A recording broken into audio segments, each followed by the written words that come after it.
Rock and Roll Circus, changing rock history one podcast at a time.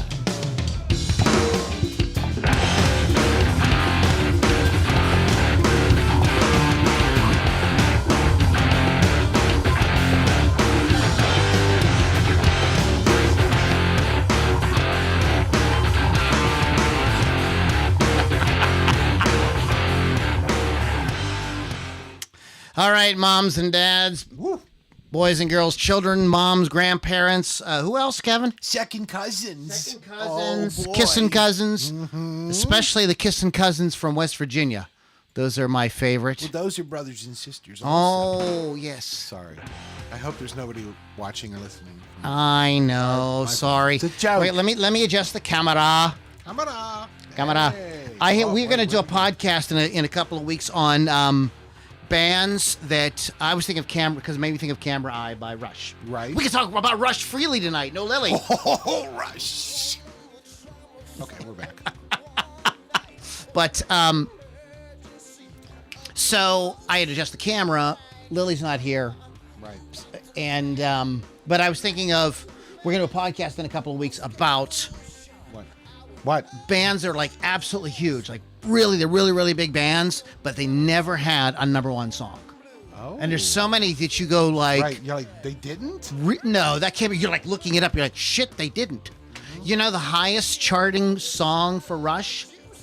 Can't believe you don't know this. I thought for sure you would know. It has to be Tom Sawyer. What? I thought too. What? It's not. What is it? It's Analog Man. Is it really? It's Analog Man, number 23. Wow. Yeah. Isn't that crazy? Yeah, because that Tom Sawyer was like their breakout thing. Like everybody knew Tom Sawyer Like everybody back knows in that the day. song. How many people out there can hum a verse of Analog Man by Rush right now? Kevin can. Of course I can. But I always get like Analog Man and Digital Man kind of mixed up. And New World Man. And New World Man. It's all in my head. Man. It's all man. What like a freaking sexist Geddy Lee and Neil Peart work. Yeah. Writing some man. Guys. Well, you know, Anyways, Alex was into the women, though. Okay, anyway, It's so it's a Loudini Rock. We didn't even get...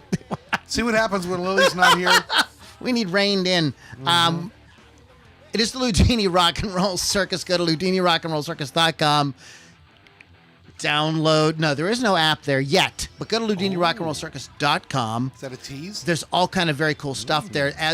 One of the main reasons you want to go there is to become part of our inner circle group. Folks hang out with us live while we do the podcast. We interact and we have a good time. Also, our YouTube archive is there. All our back episodes, everything is right there. So check it out at LoudiniRockandRollCircus.com. There's some free downloads as well, some of my music. Yes, that was me playing at the very beginning of the podcast. And I was doing something bluesy because we're going to be talking about Stevie Ray Vaughn tonight. I'm not Nice keeping you in segue. suspense Yes, about yes. that. Also, would like to give a shout out to Wolf's Customs. Go to wolfscustoms.online. Check them out all over social media. Why? Because they do amazing custom finishes. I just saw Chris post. He did an Eddie Van Halen. What's that thing? Yeah, I saw that. On a V for a Yeah, guy. that was very cool. Yeah, that was sick. Chris, you do great work. Yeah, man. it was beautiful. It was really cool. So check them out. So you get your musical instrument like decked out, man. Why not? You get up on stage and you look a little bit different than the other, five schmucks who played before you. The schmucks. You'll just be the sixth schmuck with like a cool guitar. She's who's the schmuck with a cool guitar. Yes. RockRageRadio.com. Download the free app. And don't forget to catch Hot Licks with Lily 6 on Rock Rage Radio on Thursdays at 6. Very good. We pay attention sometimes. So check her out. Here's what I would like you guys to do. Lily's got something, family situation going on. Her mother's very sick. That's why she's not able to be with us today. What I would like you guys to do is to just anywhere you follow Lily. If you follow her on Instagram or you follow her on Facebook or wherever, just post a comment like, hey, thinking about you, hope your mom's okay, do you need anything, stuff like that is okay, I'll be with you in a minute. Pittsburgh Kevin's going to talk and then I'll take care of this. Yes. So but she would just appreciate just a hey. heard you going through a tough time, let me know if I can do anything for you. I think that would mean a lot to her. Exactly. So go ahead and throw that at her. Pittsburgh Kevin, what is going on with you while I take care of this situation? Hey, I can tell the story about our good friend Eric real quick while you're checking your stuff. So I get a text from our good friend Eric, who went to high school with him, and he sends me a picture of a Gibson Les Paul Supreme. Now, I don't know if you know this about me, I love me some Les Pauls. He goes, it's going up for auction. What do you think about it? He goes, somebody's saying it's a fake. I'm like, whoa, hold on. So have him send me a bunch of pictures. I do my research, and I just saved this cat like $2,000 because it is not a real Gibson. It's what's called a Chibson. It comes from China, and there was some. I get it. It's like C for like China, but like Gibson, right? Yeah, right. They call it a Chibson. It's like a Chibson. But anyway, yeah. So hey, folks, if you're out there buying guitars and stuff, really pay attention because what you're buying may not be what you think it is. But yeah, I mean, it was a very cool guitar. Lou and I both said, hey, for like $300-400, yeah, we would have bought it. Well, the sort of comment that I made was that you are. The comment that I made was that.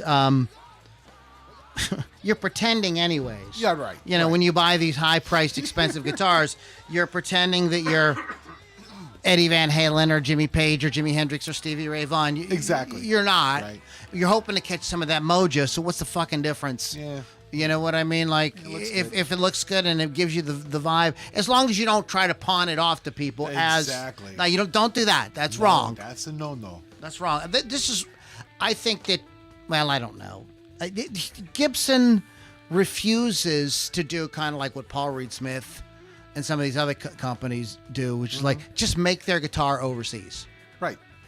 They have this Epiphone thing, and it's not really. But it's like I think here's what Epiphone needs to do. They need to fix the fucking headstock. They did improve it. They did improve the newer it, ones are improved. Keep but it needs to just use the Gibson headstock. Yeah. That would But I think here's what I think is going on with that. Okay. I think that they know that if they do that, then then Gibson will really lose money because everybody will buy Epiphones because there will be like, okay, there's no difference now. Now we can get a Gibson has a lot of problems with consistency with their instruments, right, Kevin? Yes, they do. They have they have fit and finish. I mean, like all kind of stupid shit that just. They should, for the money they charge. Yeah, that should be a flawless I mean, you compare them to like Paul Reed Smith. Right. You buy a $4,000 Paul Reed Smith. It's a $4,000 guitar. Yes, it is. I mean, they're really kind of like trying to give you your money. You got the 10 top, and you're gonna have like the best pickups and the best switching and the best playing and all of that shit. I think this is one of the reasons why John Mayer went to Paul Reed Smith and had him make a Strat because, well, that's a thing too. A lot of these guitars, these vintage guitars. Have you ever played a vintage guitar? Well, if you consider a '79 Les Paul Standard vintage, yes. No, I've never played a real '50s or '60s vintage guitar ever. Okay, I've been able to play one or two. Just I was at a music store and I schnookered the guy into let me play it. But I gotta tell you, man, anyone that I've ever played, I don't think they were very good guitars. Yeah. I just didn't like. They just like the modern guitar. I don't understand why Fender and Gibson just can't make a guitar that's as consistent and plays as well as a Paul Reed Smith. If they would just do that, and there's companies that do Fender better than Fender, like Sir. They do Fender better than Fender. Right. It's kind of embarrassing. And PRS does Gibson better than Gibson, absolutely. That's one of the reasons why there was that lawsuit about the single cut. Paul Reed Smith's, what was that, 20 years ago, something like that? Better than the Les Paul. All right. If So Lily was here, she'd be rolling her eyes and reining us in. So let's get. Okay, well, here's what I'm going to say about this. Okay. Wait a minute. So we usually talk about what we did and stuff. Right. So what, did you do anything? I saved Eric $2,000. You want to talk about your date? No. Okay. Thanks anyway. My personal life is my personal Oh, life. just calm down. I talk about my personal life all the time. Personal, sexy life. If you want, I'm going to be starting an OnlyFans soon. Nice. You have beautiful feet. I'm just saying. I'm going to be selling used underwear. However, not used by Lou. So you have to never read the know. disclaimer. You'll have to smell them to figure out who. That's the game. Like, smell the underwear and see who used it. Oh, this is. Oh no, I'm not gonna, this Okay. This is stew. Here's smells like Wiener Schnitzel. Here's so. All right, I'm trying to not. Okay, Come on, simmer Lewis, down. get your shit Lou, together. simmer down. Slow down. Slow down. Loudini. Simmer down. Okay. Oh my God. Real quick, it is spooky season. Yes, it is. I have. I don't know how I. We're just going to do this next week. We're going to do the album "Trick or Treat" by Fastway. Because it's a Halloween movie. The whole Halloween. Blah blah blah blah. Yes. Okay. So it doesn't take much. You don't have to twist my arm to get me to watch a horror movie. But when spooky season comes along, when Halloween comes along, October comes along, then I think I'd like overindulge myself. I get like, at Christmas time when you overeat. Yes. I kind of overdose on horror Christmas films. all year round with me. So this Halloween season is off to a good start. I did see some very, very good ones. Okay. I watched the 2018 Suspiria.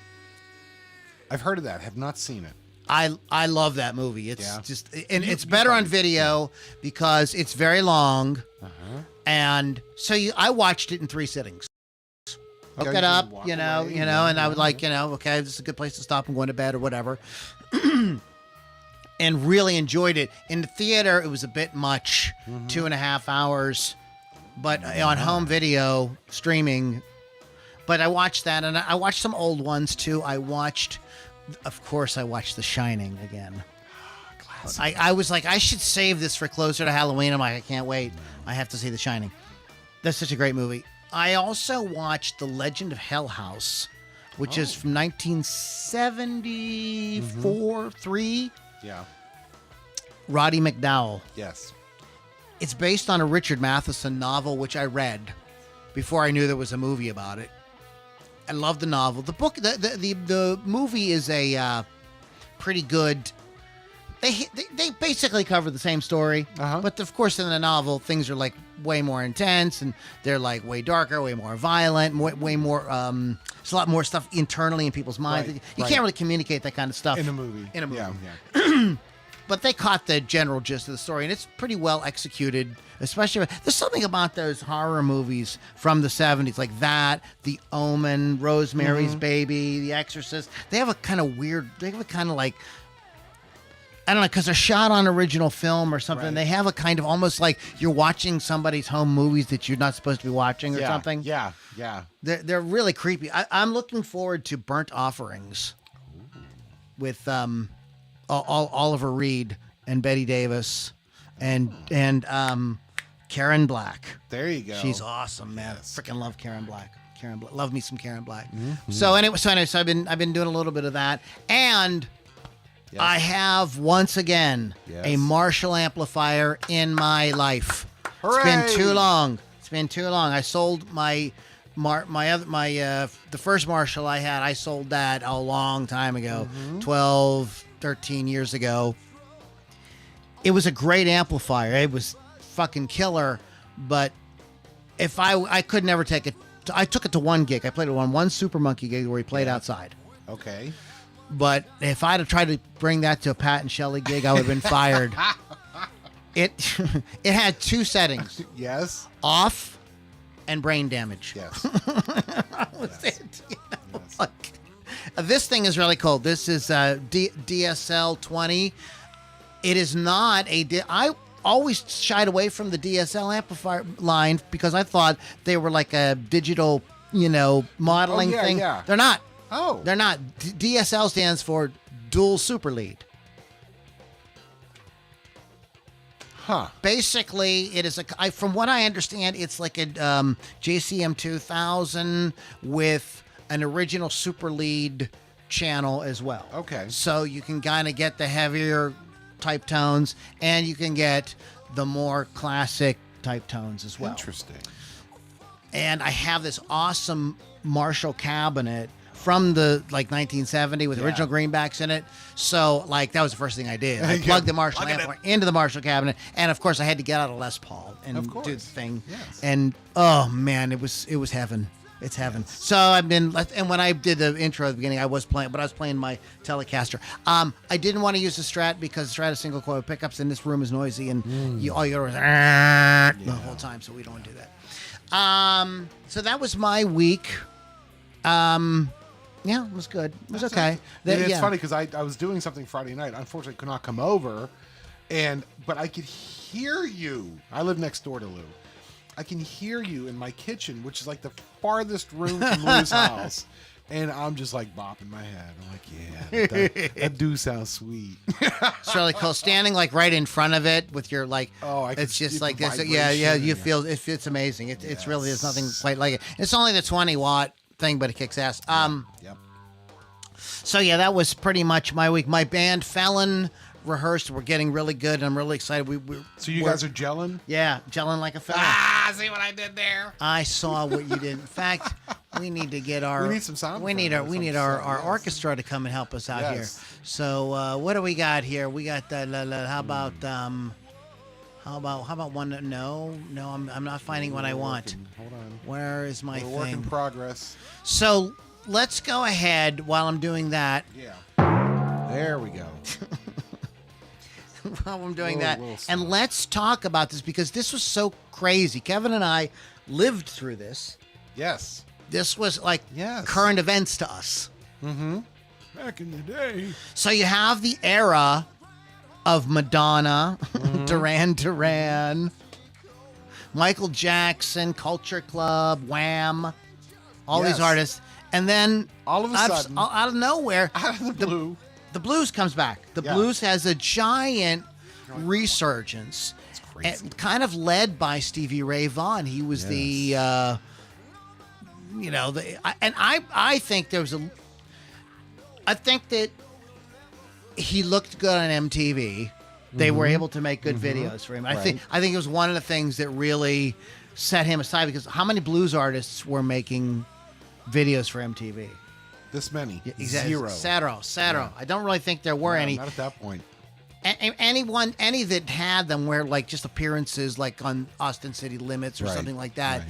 This is the first, and these were videos that were made for MTV. They weren't just like something recycled. It was actually made for MTV. Yes. That is, I think, was really key, and it was completely different. It's not like anything else. This was also a time, Mr. Pittsburgh, Yes, sir. when people were impressed with your playing. Exactly. They really wanted to hear you jam. They really they were like tuned into the different members of the band. A lot of people knew like all the members of the band. I heard somebody saying one time that there was a lot of people that went to see Led Zeppelin just to hear John Bonham play drums. Yeah. That was because their they thing. knew they like it. the members of the band. They understood. connection Right, with them. right. Exactly. So this was still, people at this time were still really into that. Every song had some kind of guitar solo, saxophone solo, keyboard or piano solo, Right. Hammond B3 Yeah. solo, something like that. It was, people wanted to hear that. Exactly. He was also able to take his songs and do them with a kind of pop format. Like they weren't like 30-minute excursions into, like extended solos. yeah, like Johnny Winter and Frank Marino and Peter Frampton. The generation before that was really all about the jamming. So it worked better with the 1980s sort of mentality. Reaganomics. It's got to be quick, fast, punchy. And Get boom, in, get there out. was. That's how you had to do it That's back Texas in the 80s. blues, my brother. Comes from Texas. People get interested in Texas again. People are like, who's from Texas? And there was and coincidentally, maybe not coincidentally, another guy from Texas had a giant resurgence but this guy was big in the 70s too. Billy Gibbons and his band ZZ Top. Yes. ZZ Top has a giant resurgence, and they're basically a blues boogie band from Texas. Yes, sir. So there is a resurgence of interest in this stuff, and Pittsburgh Kevin is going to kind of give us the background on Stevie Ray, because this really begins with him, right? Definitely. Absolutely, and it is his birthday. So That's this why is we're doing this. homage. Yes. So, Mr. Pittsburgh, go ahead and get us. We keep talking about Texas blues. So I'm going to give you a real quick history of Texas blues, how this led up to Stevie Ray. Okay. Real quick. All right. So let's go all the way back to the 1890s. Blind Lemon Jefferson is born to sharecroppers by 1970. I thought you were going to say he was born to share. I'm like, wow. Honey, she's not that old. She still looks fabulous. So anyway, so by 1917, Blind Lemon Jefferson is playing guitar in Dallas. He's making $150 in tips a week. Think about that. 1917. Oh, he was making money. He was making some bucks, Yeah. right? You go buy a house and stuff with that. Yeah, so 1926, he does recording for Paramount. It's basically the first solo guitarist. He's basically the first solo guitarist recording artist, okay, in the blues genre. He plays, and this is very interesting, he plays single note leads in between his singing. You know, the blues, right? He's doing the bass lines. This is an accepted thing now, completely Yeah, standard in music at that time. crazy. That when you hear this was another thing that was kind of big in the 60s, 70s, and 80s, where during the verses, some of the musicians might play some little filler. You don't want to do it too much. You don't want to overdo it. That was the thing. But you would hear maybe some little piano riff, or you would hear something on the guitar, especially if it was a guitar player. Right. But this guy's doing it all over the song, And he's right? he's doing it in 1917. 17. Yeah. So now we're going to talk about your friend of mine, T-Bone Walker. He was born in 1910. The mighty T-Bone. Yeah, now he hooks up with Blind Melon in the 20s, and he's basically leading them around because Blind Melon is blind, right? So, T-Bone, Bob's that's your exactly uncle. What happened. Exactly. So while he's leading Blind Lemon around, he's learning his guitar licks, blah, blah, blah. But what he does is he applies these blues techniques to an electric guitar. Oh, my God. Honky, she's not here. Honky likes that. Honky, she's not here. Sorry, buddy. Honky, she's not here. Pound my monkey hole, Richard. There you go. But T-Bone is very charismatic. He uses that to win over his audience. Now, another fella you might have heard of, I don't know, I could be wrong here, a fella by the name of Lightning Hopkins. That's exactly what he sounded like. He could play so fast, it was just like, Exactly. So he lightning, also, slow it down so people can hear what you're doing. he also hooks up with Blind Melon Jefferson, also electrified the blues. Now, Jefferson's style is a little more... I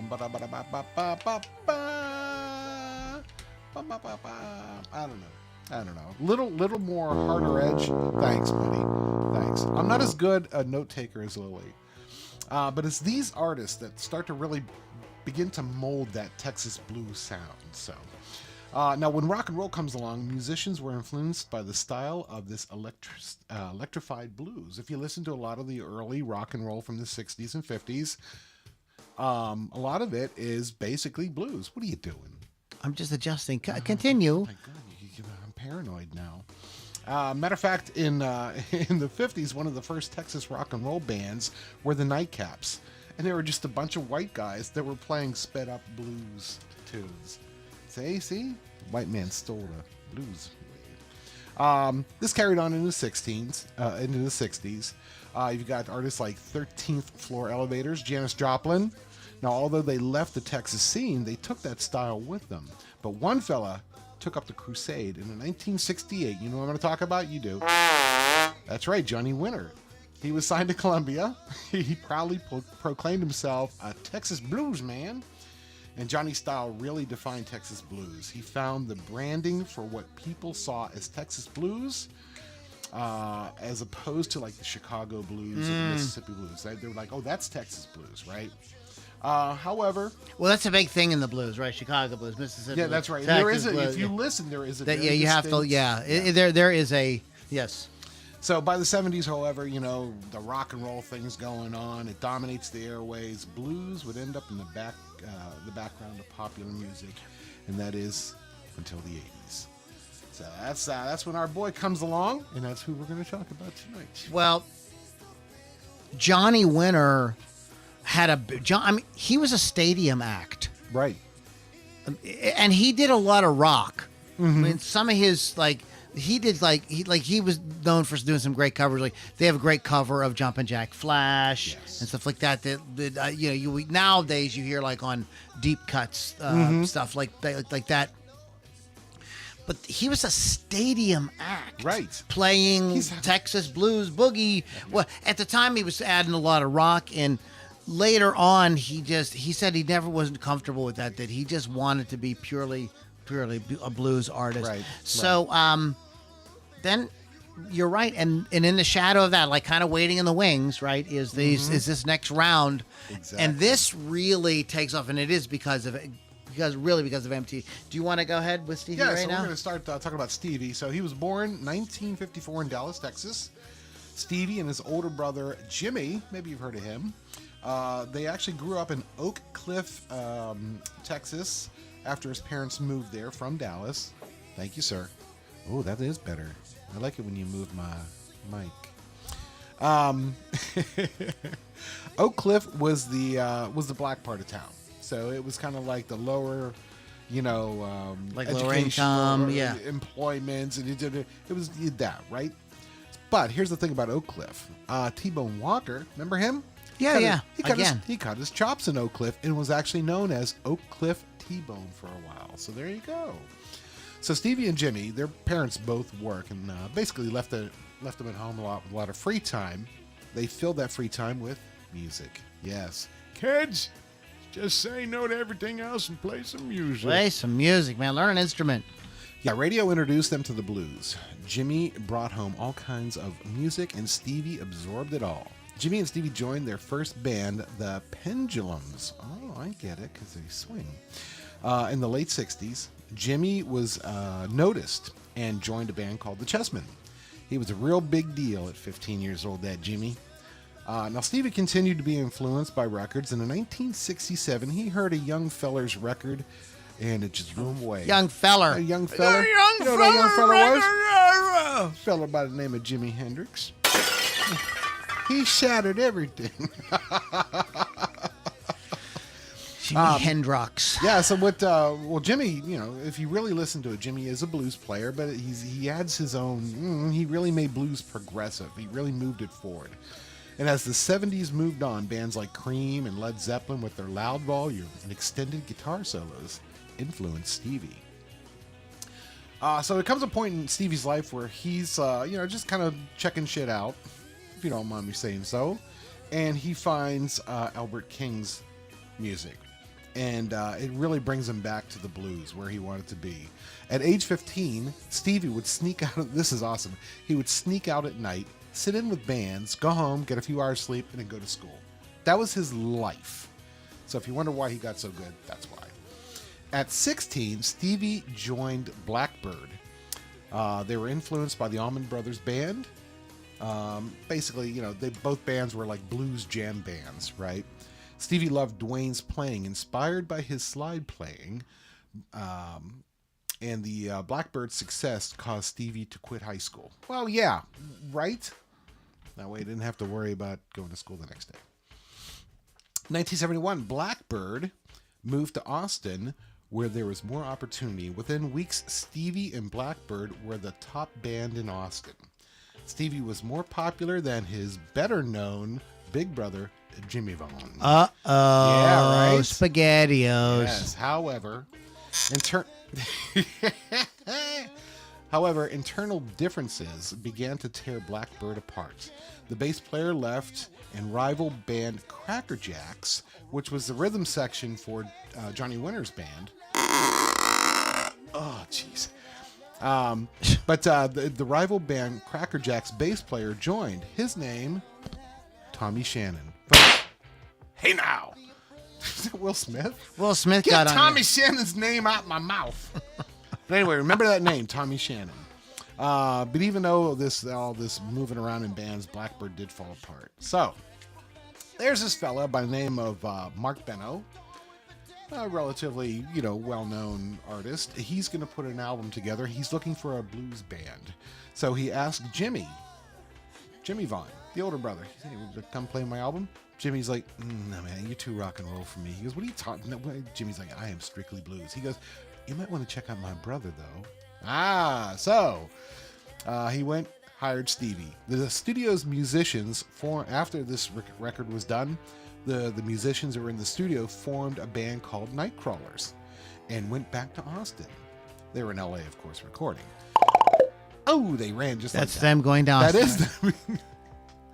Once there, oh yeah, so yeah, they play there as the Nightcrawlers and stuff. But then Stevie noticed this other band, Paul Ray and the Cobras, and oh, that's not a cobra. Do you have a thing that goes little licky, Little snaky lick, Little snaky lick. little sneaky? Hey, man, I want a snaky lick. Little snaky lick. Come on, Mama. Come on, Give me a little snake. snaky Let me lick. give you a Come snaky on lick. now. Come on. Going off the rails now. But anyway, Come here, so piggy. so Stevie ends up joining this band, Paul Ray and the Cobras. And by 1975, blues is off the radio. That's what you were hearing on the radio. That was terrible. We're like, where's the blues? And all we heard was that. A little bit of this, a little bit of that. That's right. So in Austin, in 1975, in Austin, a club opened called Anton's Nightclub. Antones. Antones? Not Antons. Antones. Anton's? Aquafoli? Antones. Antones. That's why you were here. Thank you. There's all kind of albums. I wanted to talk. This is in my notes too, but I wanted to. Antones is like.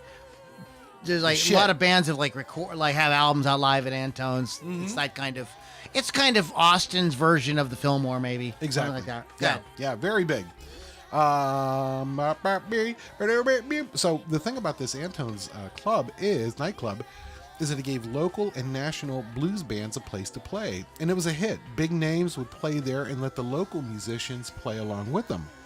So at one point, Albert King, he did not play that. Bones. Albert King, who is a huge hero of Stevie, let Stevie get up and play with them at Antone's, right? Albert loved them, and they soon became friends.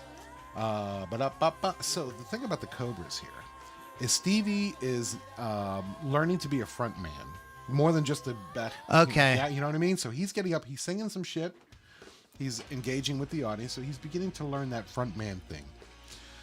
So it gets to the point where, Stevie's like, this is good, but I want to do my own thing. So in 1977, he decided to form his own band. His first band was Triple Threat Review. Yes,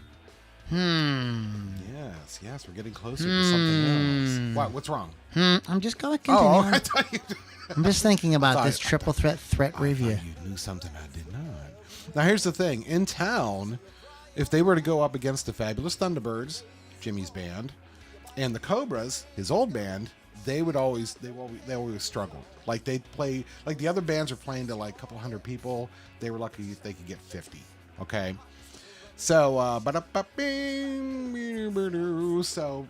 course, they start splitting up. Yeah, come on, I'm not Lily.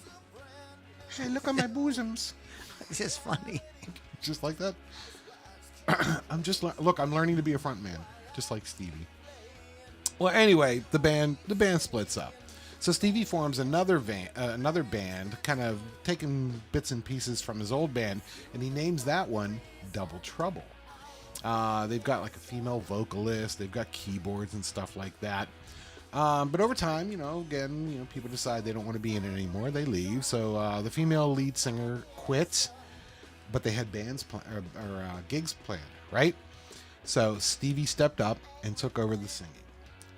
Now again, band members come and go, and their bass player decides he's going to leave. So this fella shows up. He's going to play bass for him. Guess what his name was? Tommy Shannon. I told you to remember that name, and you did. I did. God damn Good it! for me. I get the gold God star. damn it, Gump! You're a genius.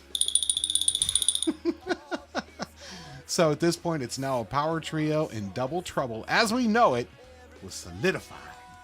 What the hell was that? What the hell was that? So 1982, right? They're getting some notoriety. 1982, they were booked at a blues festival in Montreux, Switzerland. There's video of this. I know what you're gonna. And this I is want to very talk about pivotal. This. Yeah. This is interesting. Very interesting. Very pivotal. Unfortunately, they were booked on an acoustic night. After their set, they were both cheered and booed. No, they were booed. They were booed. There's some cheering. Very little. It's very little. booed, Very. right? It's mostly booed. They just hated it. It was terrible. Yeah, because they were there to hear the acoustic. Exactly. Exactly. Exactly. But some stuff happens. Yes. And then when he returns, there's a little bit. But there's a video. Yeah, definitely. There's a video out DVD there. or something Yeah. where they come. You see both. Right. They show you both the first one and the second one. When he comes back the second time, he's a rock star. Exactly. A couple of people were there at that festival. You know who? Little fella by the name of David Bowie was there. Another fella, may have heard of him. Jackson Browne was there, right? So they happened to catch Stevie and really like what they see. Jackson is so impressed with them that he offers them studio time. So this is where they're going to do their first album as Stevie Ray Double Trouble. So 1983 was a really good year. Stevie actually recorded with David Bowie. Remember that? He's on all the guitar on the album Let's Dance. Exactly. And right? that's those like he doesn't do like a lot of like flashy stuff. No. But the stuff he does is really good. It's like at the end of all the stuff at the end of China Girl. Yes. That's really nice. And you man. can once you know who it is, you're like, oh, fuck, Yeah, of course it is. Yeah. You know. They end up opening for a couple of shows for Duane Allman. All right. They get signed. Nice, you know. So now Stevie is gearing up to go on tour with Bowie. You know, he's going to help. And your sound effects crack me up. So he's getting ready to go on tour with Bowie. All right. Now here's the problem. The tour with Bowie is going to coincide. Oh, by the way, Double Trouble is going to open up for Bowie on a couple shows, so they're going to get some national exposure. Okay, that's cool. That's cool. That's good. But this tour is gonna coincide with their debut album coming out, and the powers that be are like, this might actually hurt Stevie's career because people are gonna see him playing with Bowie, but then they're gonna, he's a blues artist, blah blah blah. So there's a lot of discussions made, and Stevie Ray dropped out of the tour. I'm sure you remember that happening. Yes. But with all this happening, he gets some notoriety. Hey, this is the guy that turned down Bowie. Okay. So he drops out of the tour. This is when things like that mattered. Yeah. You know, like these were like, I mean, David Bowie was a freaking icon at this point. Yeah. It was like Jai fucking Normus. We're going to do a podcast on artists whose careers spanned 2 or more decades. I mean, like really spanned the decades, like really. And David Bowie is on that list for sure. Yeah, definitely. For sure, yeah. But good. Anyway, so it turns out Texas Flood is released. Fucking hit. It's not just a hit, it's a fucking hit. And like we were talking about earlier, there's nothing else like it on the radio. You've got Culture Club, you know, you have all these other and then all of a sudden, boom, there's Stevie, right? So anyway, things are going really good. However, touring can take its toll on you, Lou. And Stevie started using some substances. And Ibuprofen, Tylenol, Midol, X-Lax, extra strength. It was terrible. And it starts affecting himself, his health, his performances and everything like that. Stevie is at least smart enough to go, I need help. So he does go to rehab. Well, doesn't he fall off the stage at one point or something like that? There's some shameful. But but he at least he at least gets himself cleaned up. There was was Lava Lounge? Can't remember, but I was in there and talking with like the manager or the owner or something one time, and he was like, he says I was in. He says when Stevie played Pittsburgh, like way back in the day, like in the very beginning, he says he came in here, was drinking, and he was drinking whiskey with cocaine in it. Well, right. It adds that little extra punch of flavor, doesn't it? Wow. Yeah, he was just right there at the bar. He was just whipping out the coke and You know, it was whiskey and cocaine, man. Yeah. Well, thankfully he did get himself help, and it stuck. Like, you know, a lot of artists will go rehab and they fall off again. His album In Step, which is actually kind of a nod to the 12-step program and all that stuff. It's released, I believe, in 86. Was it 86, 87? Something like that. And then, things are going good. Unfortunately, this really sucks. So, August 27th, 1990, he is opening for Eric Clapton. 2 shows. After the second show, they're all going to fly to Chicago, right? Sweet home. Yes. And so Eric has 4 helicopters in the parking lot waiting for him. They're going to fly out to Chicago. You know. Unfortunately, the helicopter pilot that flew Stevie, the helicopter Stevie, was not trained in radar flight, and it was very foggy that night. So the other 3 they took off no problem. This guy took off, was blinded by the parking lot lights in the fog, and crashed the helicopter. So unfortunately, Stevie passed away August 27th. Look, man, if you're a big rock star, don't get on a fucking airplane or a fucking helicopter. No, sir, no. Fucking stupid. No, yeah. It was a terrible tragedy. Yeah, I remember it. It was a terrible. I remember when that happened. Like they announced, I woke up in the morning and DVE announced that he had been killed. It was just fucking surreal. You're like, what? This guy just gets his life together, right? You know, and it's like, you know, nope, you're done. That's it. Could you imagine, was the last thought that went through his head, after he got on that helicopter? He was probably like, fuck. It's just all sort of going good, and I'm going to fucking die. That's great. Lovely. Lovely. Oh, my gosh. So that's my little report on Stevie. That was very good, Mr. Pittsburgh. That's for Lily. I will give you the gold star on your forehead. Ready? Okay? Tickles. So, but in a good way. Yeah, he has this giant thing. Excuse me? He has this giant thing. Okay. That happens to him, and all these other people get sucked in. Yes. They're the coattail riders, I call them. Mm-hmm. And this is the Bonnie Raitt's. Yes, sir. The Johnny Langs. Sure. The Kenny Wayne Shepherds. The Robert Crays. Yes. Ian Moore. Yes. People like that. Colin James. You got. You guys ever remember a guy named Eric Johnson? I've heard of him. You know, people were all of a sudden interested in anybody who's from Texas. You know, if you're a musician from Texas, people were like, I want to hear you. I want to hear you. Oh, you know, they must be good. Exactly. And so there was a whole thing with that. Have people like Lou Ann Barton, people like that.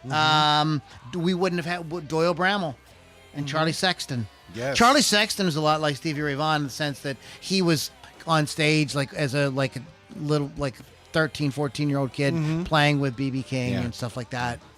And you know, I think I said Ian Moore, Colin James, and something also really interesting happened, and I think that what happened was when everybody saw that the blues was going to be okay, you could go play blues, and people will dig it.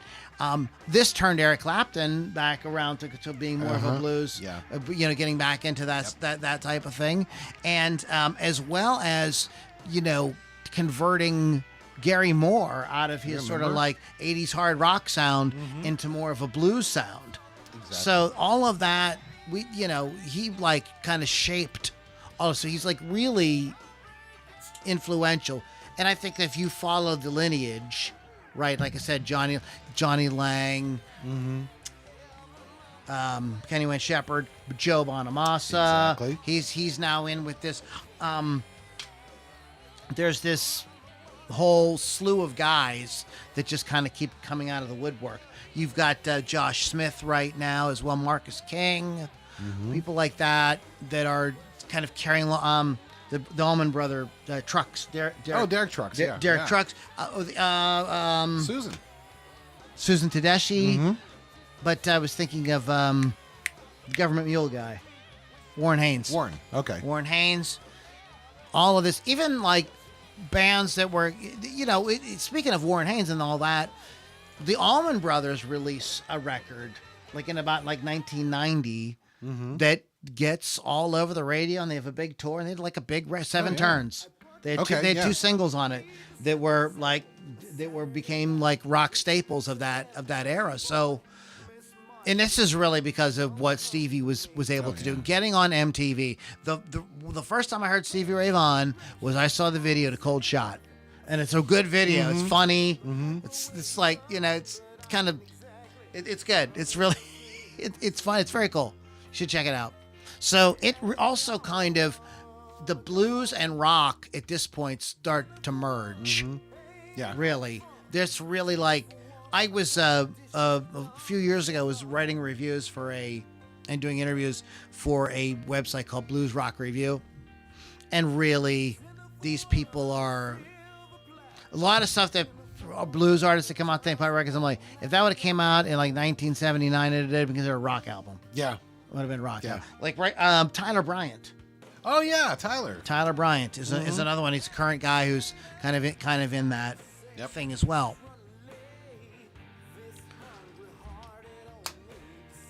So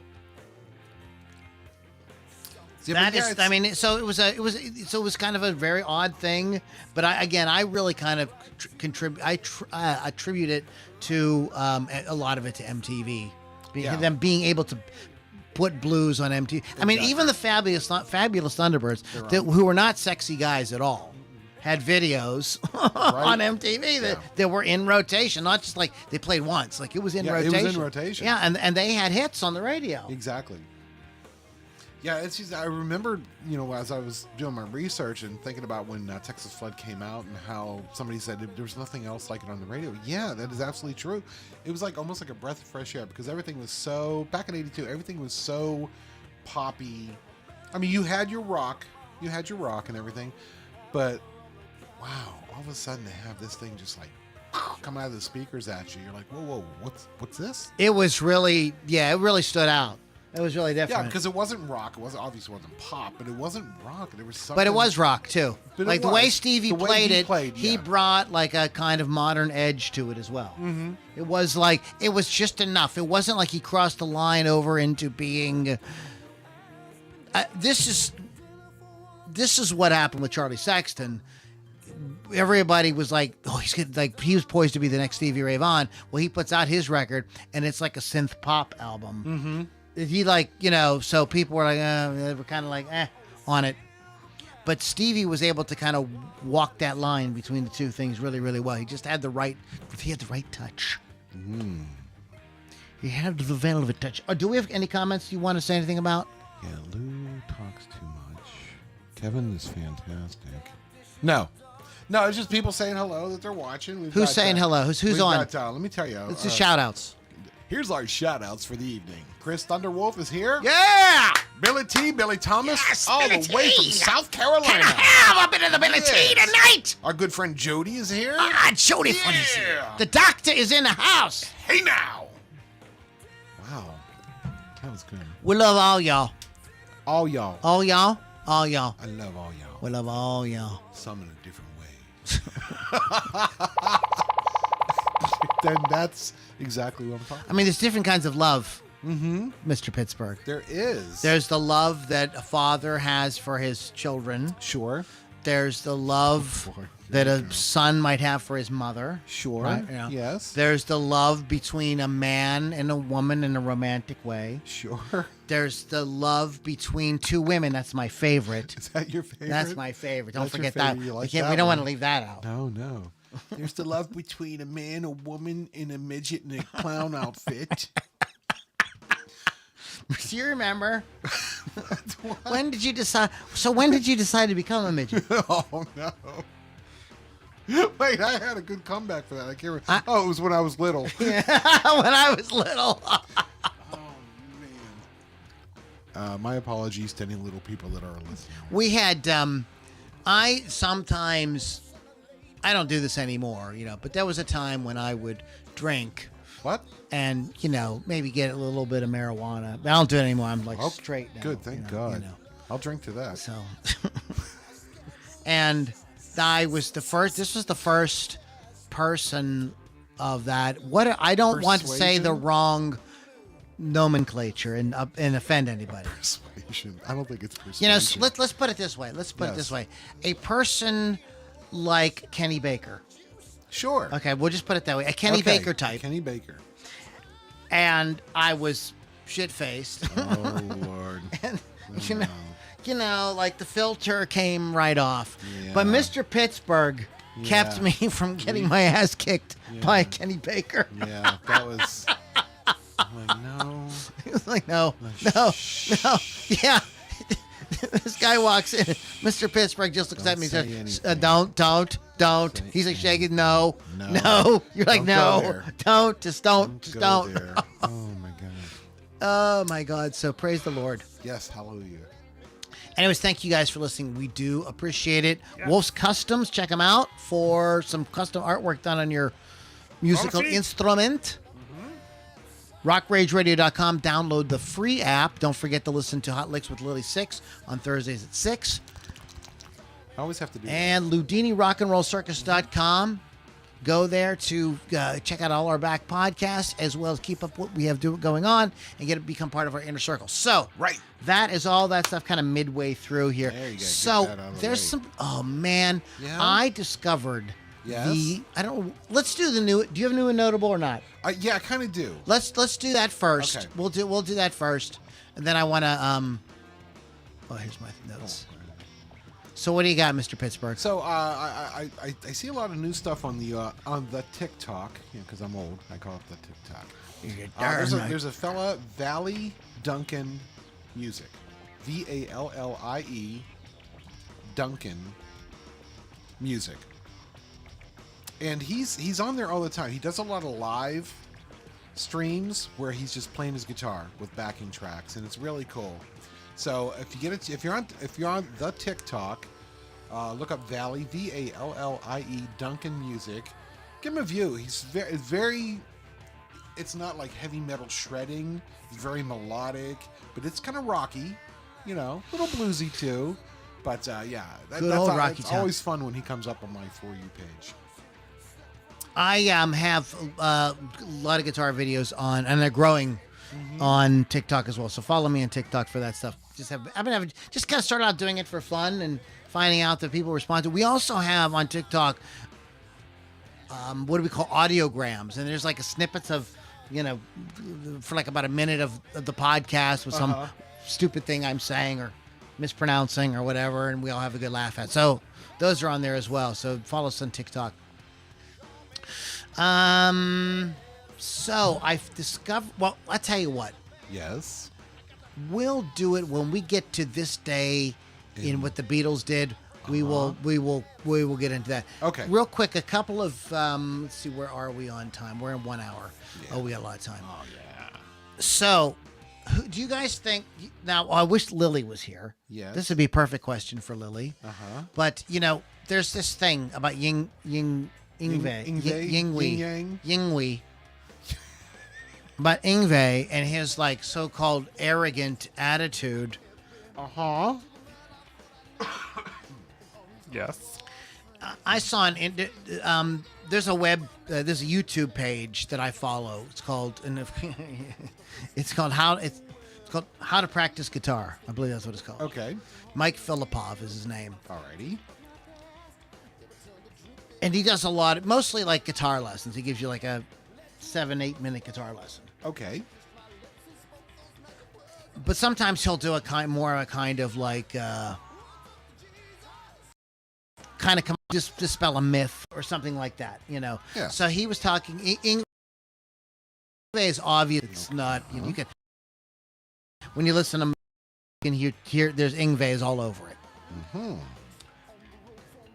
But Yngwie used to, he gets all this shit about being arrogant and full of himself and blah, blah, blah, blah, blah, blah, and all that. But, he played a small bit of an interview with him today.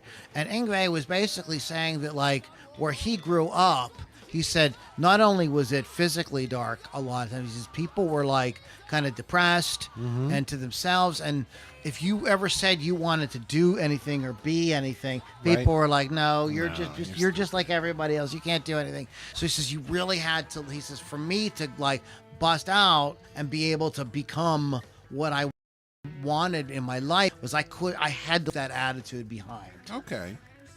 And he says you have to have some kind of believe kind of in yourself and have some kind of confidence in yourself. You have to kind of put it out there a bit. And I many years ago I had I was working with a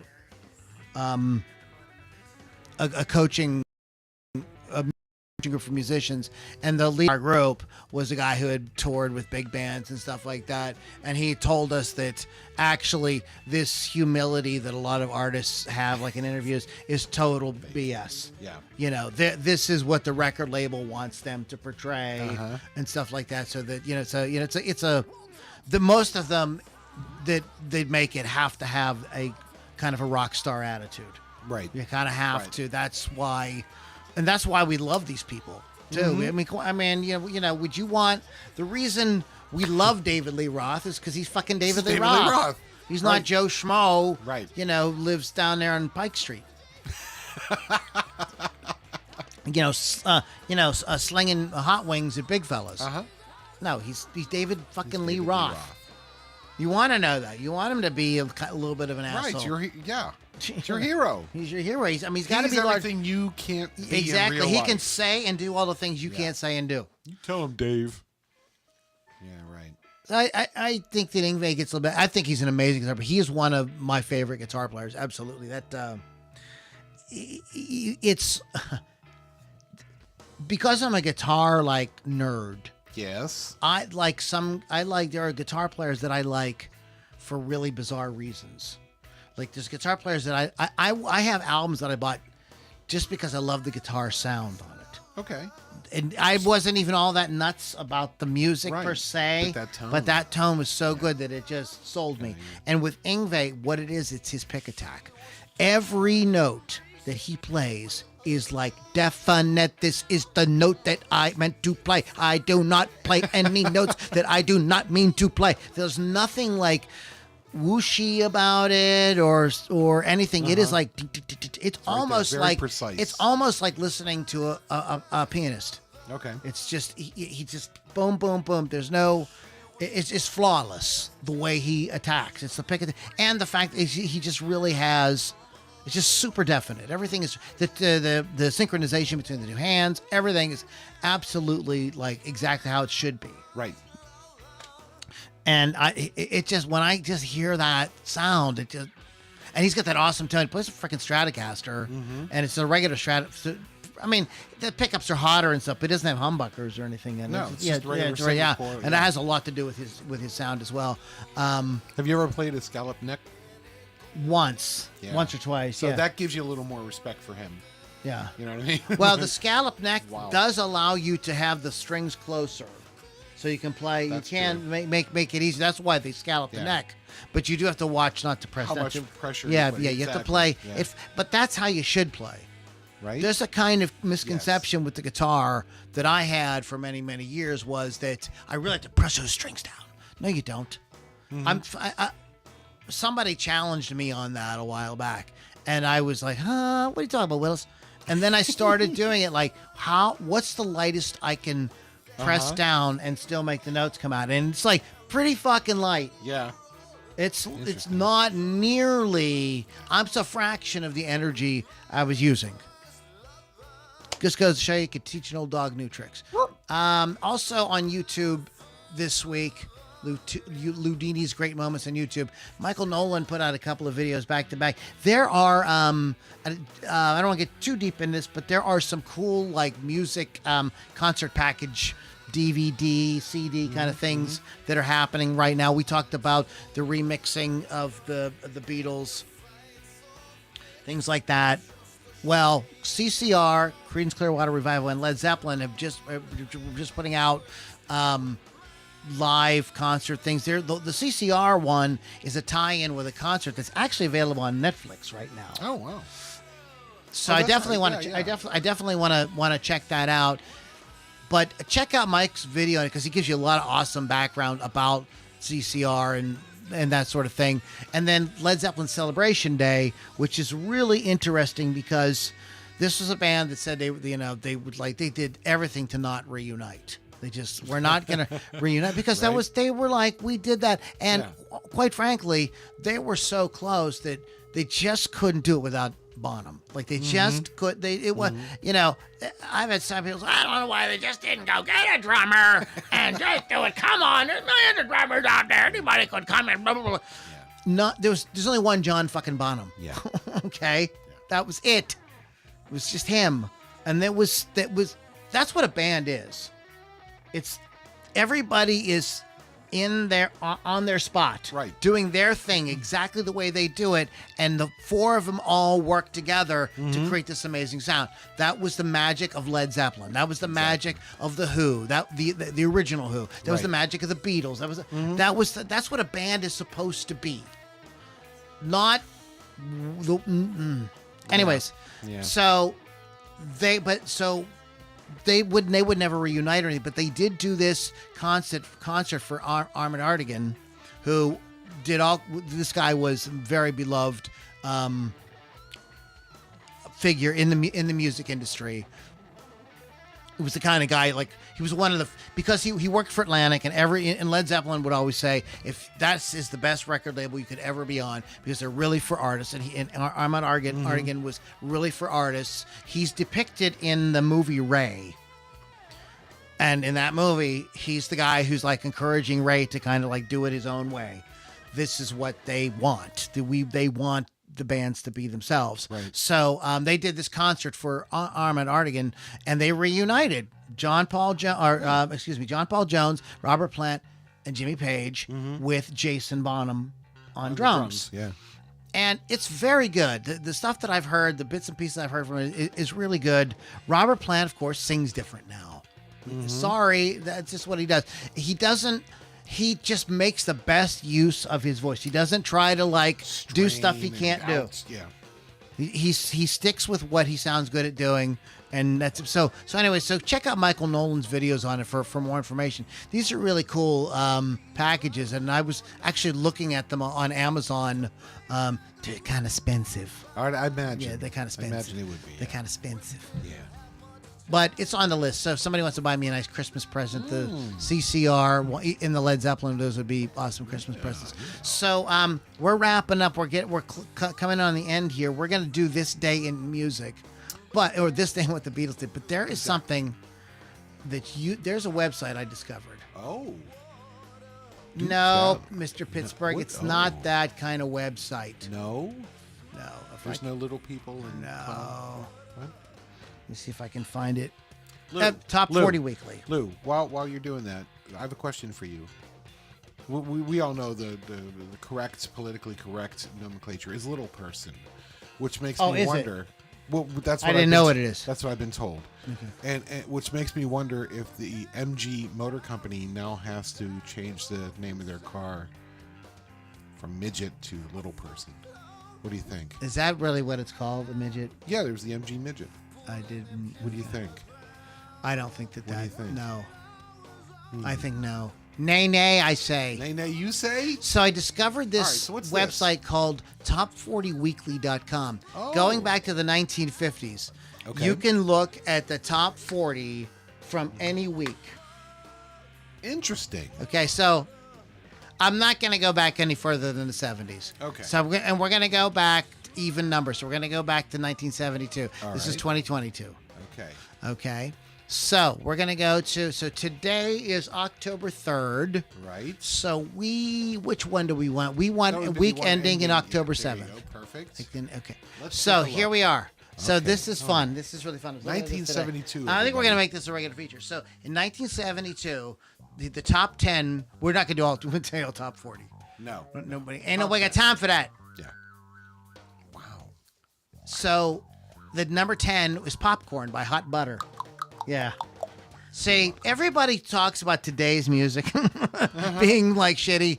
There was plenty of shitty music, like in every decade. Okay. Yeah. Now, the next song is probably not far off from Popcorn. Right. My Ding-a-Ling by Chuck Berry. Berry.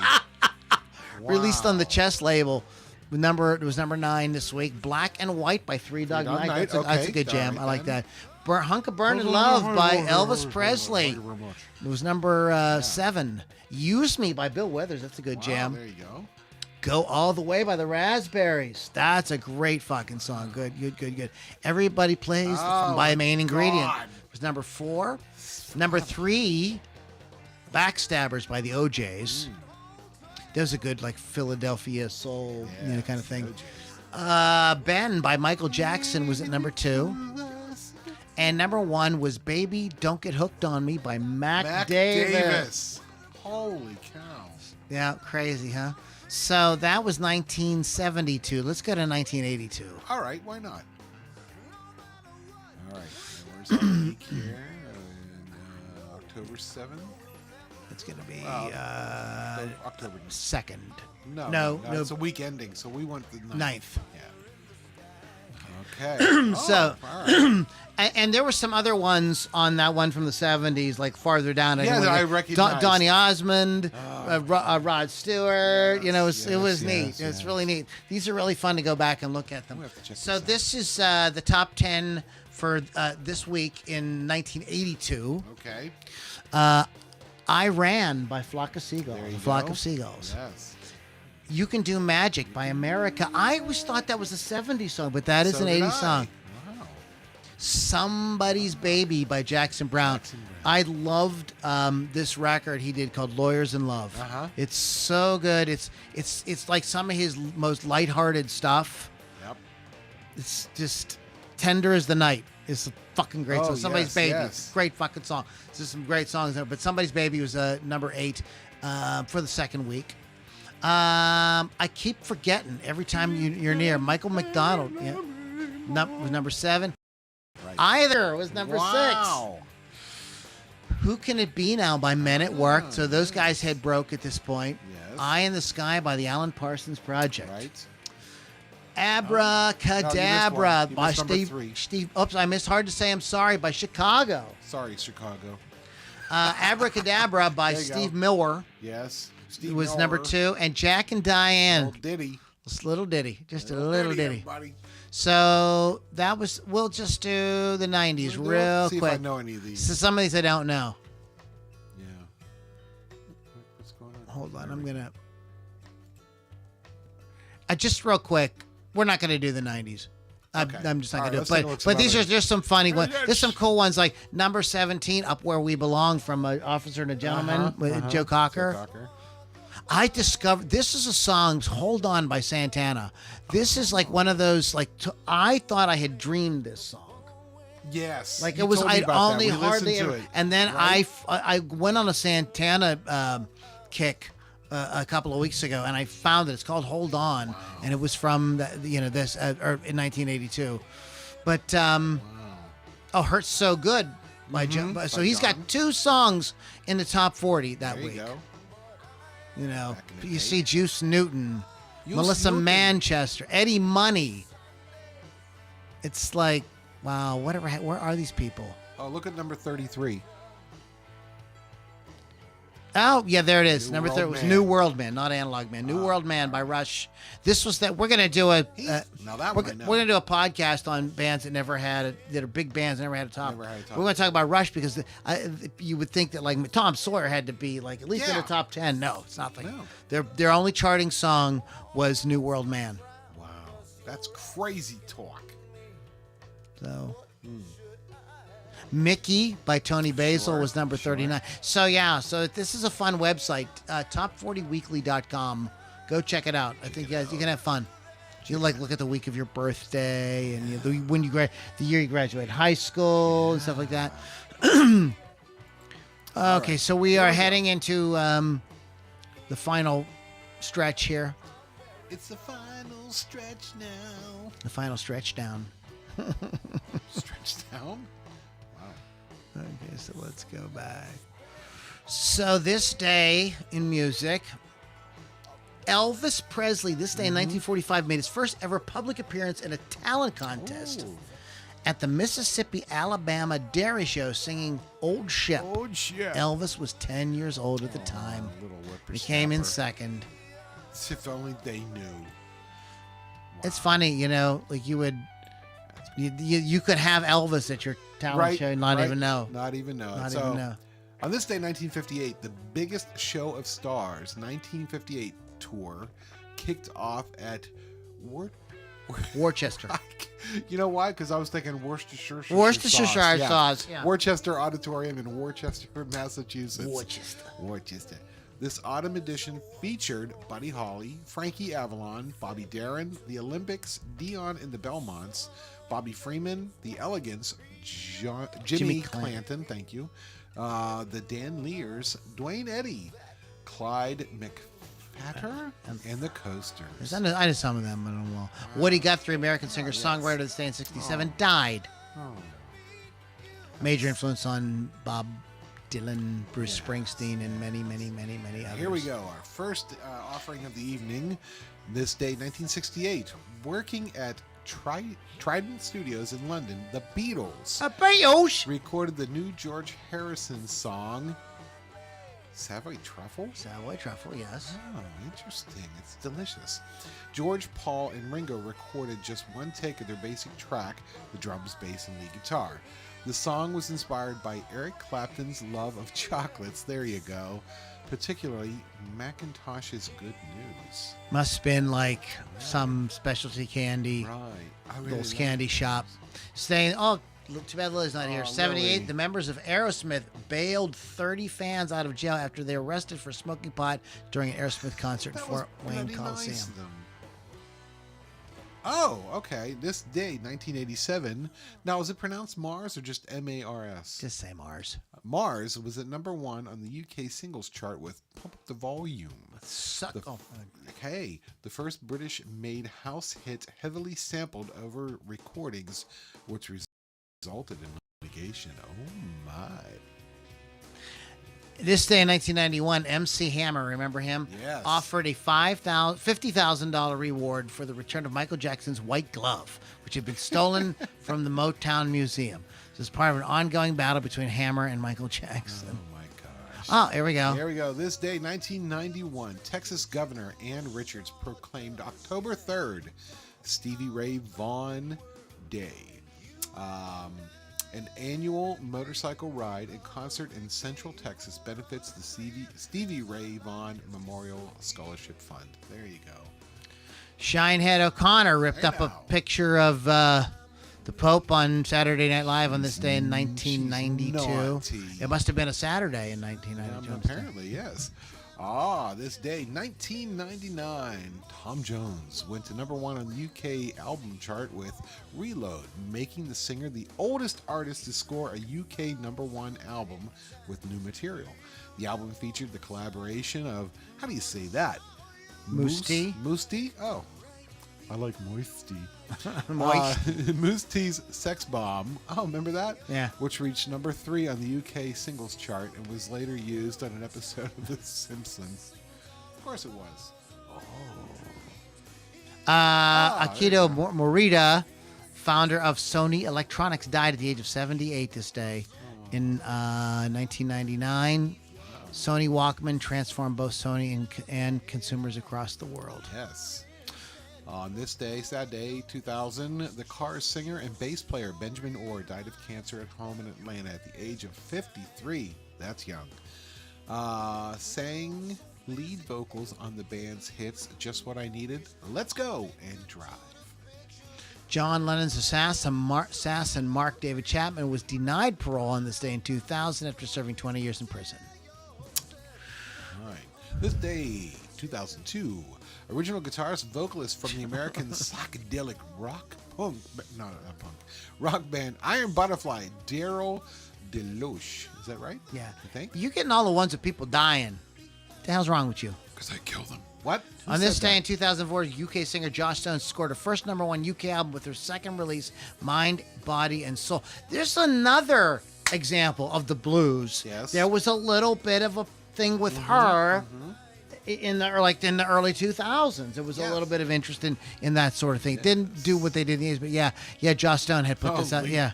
Lord Jesus, here we go. This day, 2008, singer, producer, and songwriter Johnny Jackson, died after jumping from a tier in a Los Angeles jail while serving a sentence for driving under the influence.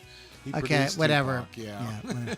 Let's see, who else can I kill? According to the new scientific research, Queen's "We Are the Champions" was found to be the catchiest song ever written. Musicologist Dr. Aslan Powley from the University of London, England, conducted research into what makes a song memorable and compiled a list of 10 catchiest songs of all time. During the research, they discovered that sing-along songs contained 4 key elements: long and detailed musical phrases, multiple pitch changes in a song's hook, male vocalists, higher male voices making a noticeable vocal effort, YMCA by the Village People, Sum 41's Fat Lip, Europe's The Final Countdown were also on the list. All right. This day, 2013, the family of Michael Jackson lost a negligence case against concert promoters AEG Live over the death of the 50-year-old pop star. There's a guy died way young, Yeah. didn't he? Damn. Jury convicted a doctor, blah, blah, blah, blah, blah. Yeah. 2014 mint condition copy of The Beatles. That's their debut. Please Please Me. Excuse me. The Beatles' Please Please Me album, signed by George Harrison, Paul McCartney, John Lennon, Ringo Starr, sold for $36,000 at auction held in the U.S. It's kind of. I would think it would be low? higher. Yeah, it sounds low. I thought it'd be like $1 million.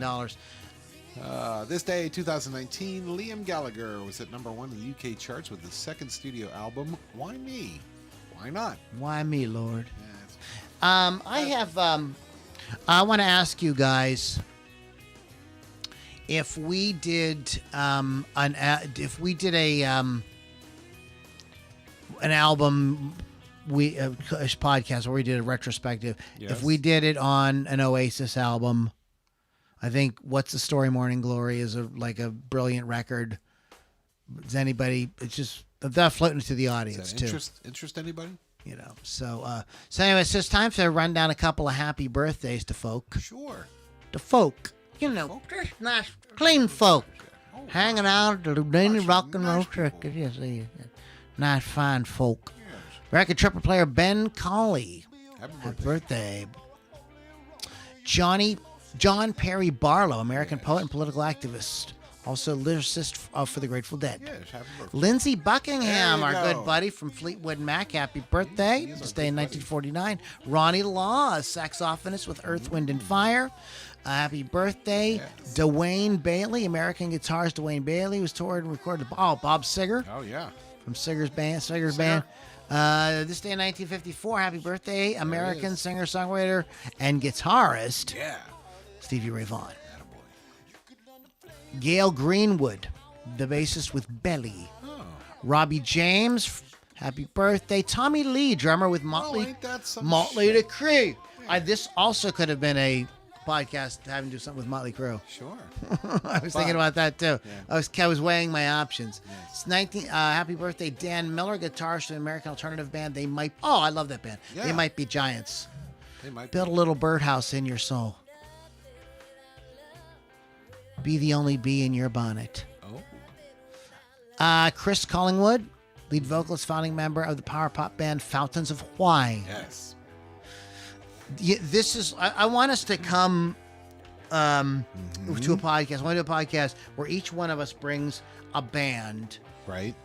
that is really good. Maybe they were a one, maybe 2-hit wonder, and then they Okay. kind of came and went. But they were really, really good. It's a shame that people didn't know. And my band would be Fountains of Wayne. Yeah. You know, we could each have like a little segment where we could talk. We could all talk about it, and we just pick like 3 at a time. There you go. But I love this band. Yeah. They're really good, and like their albums are good. It's not just like they had that one song. If you go listen to stuff, like It's all good. It's all really good. It's really good. Gwen Stefani, born this day in 1969, dudes. Kevin Richardson from the Backstreet Boys. And Jake Shears from the Scissor Sisters. How ironic his name is Shears. Oh, no. His name is His real name is Jason Sellers. So he changed it Jake for the Shears, band, get didn't it for the Scissor Sisters. Oh my gosh! So, okay, guys, happy birthday to all All those, Jens guys out there. all y'all. Yes, all y'all. So next week we're gonna do an album. We're gonna try to keep it spooky, get into the spooky season. We're gonna do Trick or Treat. Why are we doing that? Because it is a movie soundtrack for a horror movie called Trick or Treat. Yeah. From the 80s. Yeah. There's a Trick or Treat from 2007 that does not have any rock bands in it. It's not, I saw your text. I'm like, this is gonna be rough. Yeah, it's But like we got straightened out. But yes, so Fastway did the soundtrack to it. So we're gonna do that and talk spooky shit and have some fun. You're gonna try to watch the movie? I'm gonna watch the movie. In fact, may I watch it tonight? Okay, you Trick go- or Treat, go man. right Maybe I'll ahead, watch dear. it because I want to know what I'm Okay. getting. I don't know what I'm getting myself into. Yes.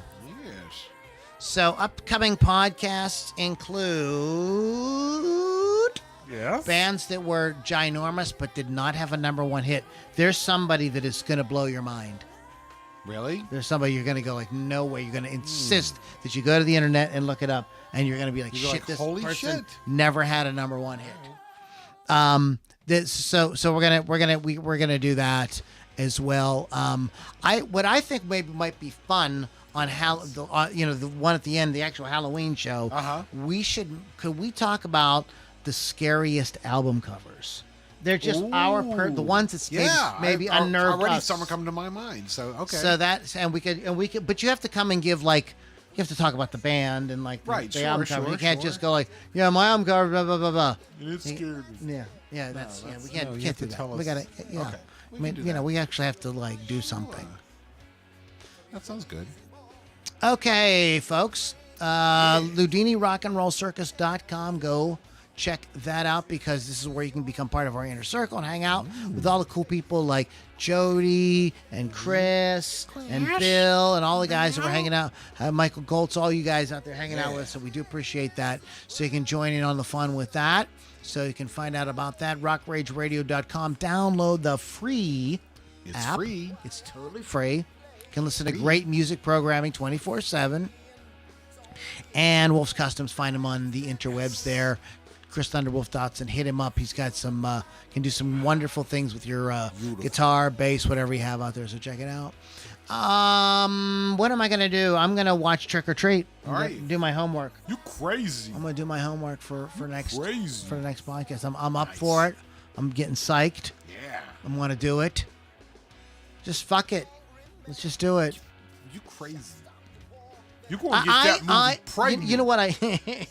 you know what I do? I like deliberate over stuff way too much with the podcast topics. Like, is this good? Yeah, that's too much like this. Like, I take it like very seriously. I hope so. I just didn't. I don't know because I like it. I enjoy it. It's fun. So yeah. So that's what we're gonna do next week. I'm gonna do that this weekend. I can't think of anything really going on, guys. Just if you can, drop Lily a little comment somewhere. Send her Nice. some Say love. something nice. Don't be like, yeah, nice tits. Like, well, maybe she like that too. She but- might like that, but nonetheless. say something like she's dealing with some shit right now, Appropriateness. so she needs a little encouragement. And I think it would be cool if we could spread the love. Don't forget to vote for her as Oh well. yeah, she's still in the still- face of horror. Face of horror. So don't forget that if you find Vote go to her. daily. It's right there on her Facebook page. Yeah. You can. There's a link right there. Just go and do that. Vote, so vote. vote often. Yes. So okay, guys, thank you so much. We had a good time tonight. Yeah. Hopefully, we're going to see Lily next week, Yes. and I would like to get Mr. Hawkins back as soon as possible as well. So, Indeed. all right, guys, have a wonderful weekend. We'll catch you all in the next Loudini Rock and Roll Circus.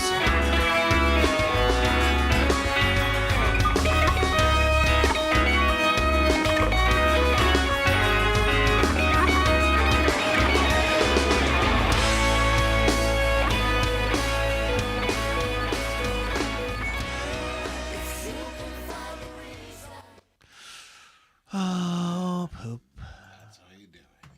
This is Folks, how that's we how you do do it. All right, I'm turning the stream off. All right. Yeah. Don't No. forget.